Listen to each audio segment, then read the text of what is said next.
No, no, no, no, io ci avevo parlato stamattina avevo parlato a lui. Mi aveva detto che aveva questo appuntamento a Parigi, che sperava di poterlo, invece no. Mi spiace,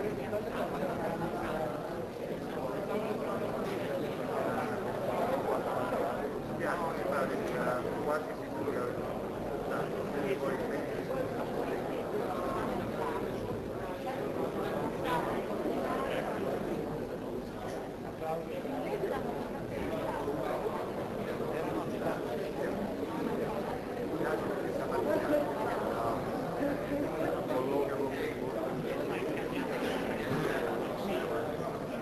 stava dentro che l'avrebbe, ma voi che avete parlato da poco, ho parlato,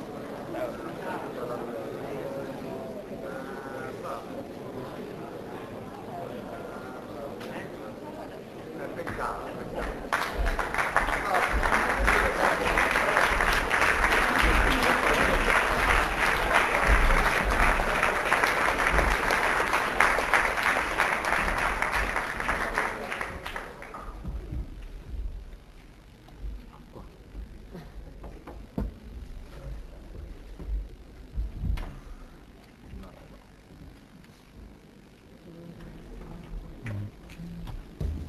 So if you need translation, and you probably will for some of the questions, please use your earphones. I think they're on Italian at the moment.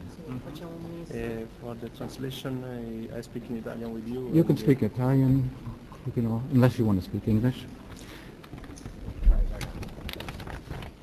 So I'd like to welcome you to the press conference for the competition film, Primo Amore, First Love. Just remind you that we have German, English, French, and Italiano for those who need translation. And please, with your questions, please wait for the microphone. I'd like to introduce our panel. Starting on the far side, we have Domenico Procacci, who is the producer of the film, and he's from the company Fandango.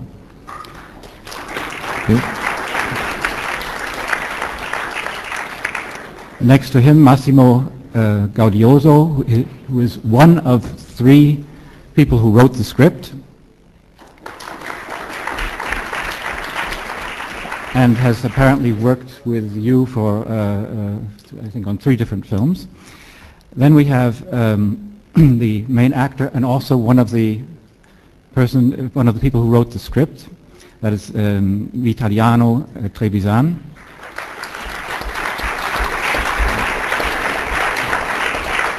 And it's his first film role, I believe, if not mistaken, as an actor.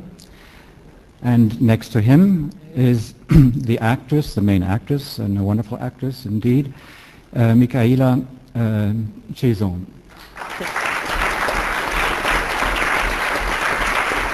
And she is also known as a stage actress, and this is, I believe, her first film role. Yeah. And next to me is Matteo Garrone, who is the director and co-writer of the film. And we're going to start off with one question on this side, and the next one will be on this side. Messoum Boumediene, Journal Le Matin, Algérie. I come from the newspaper Le Matin from Algeria. I've got a question for the director. It's a love story, of course, but I don't think it's the kind of love that you see each and every day. I think there's more possession than love. That's my first question. The second question is for the actress.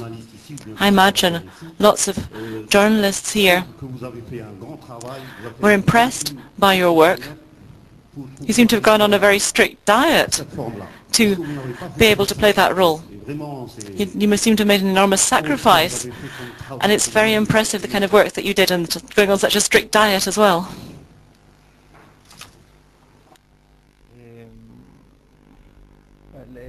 Penso che sì, apparentemente è un film.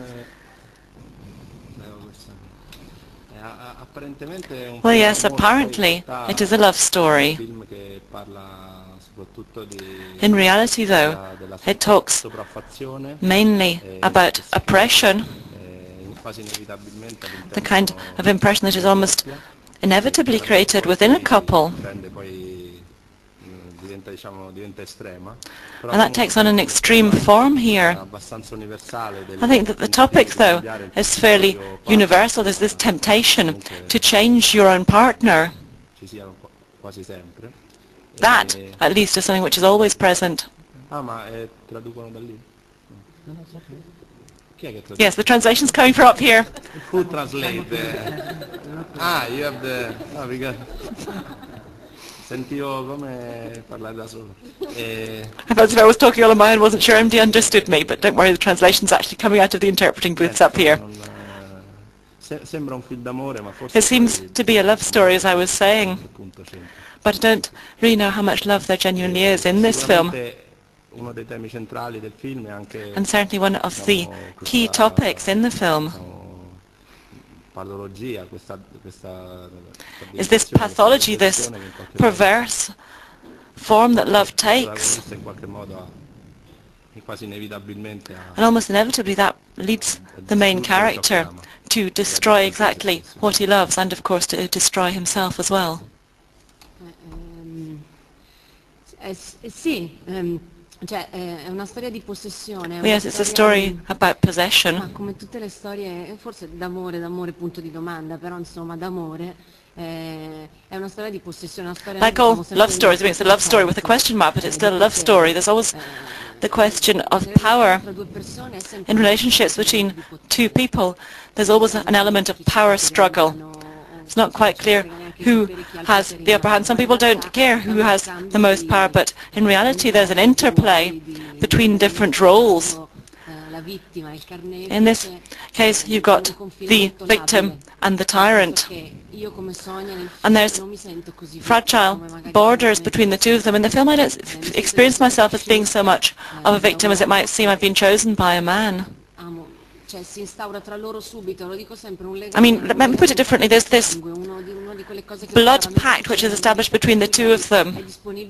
She is prepared to sacrifice everything for him, to sacrifice herself. She makes a sacrifice for love. When she tries to get thinner, she's trying to please him. And as to what I've done as an actress and how my career has developed, it's been quite remarkable. When Matteo suggests this role to me, Matteo's way of working is quite striking. He's probably the only one who works in this way in Italy.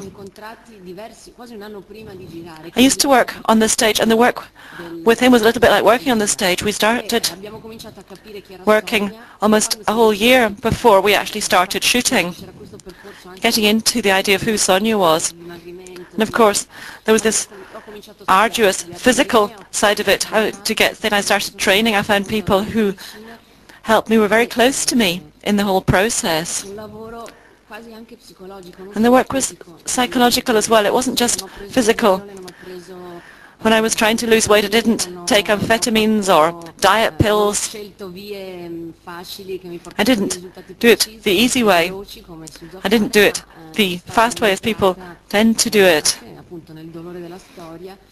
And it was a way of getting into the pain of this narrative as well.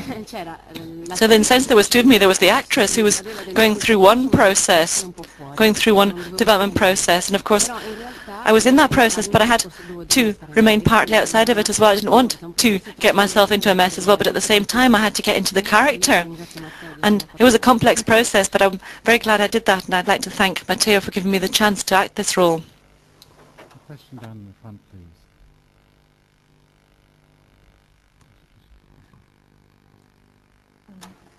My question is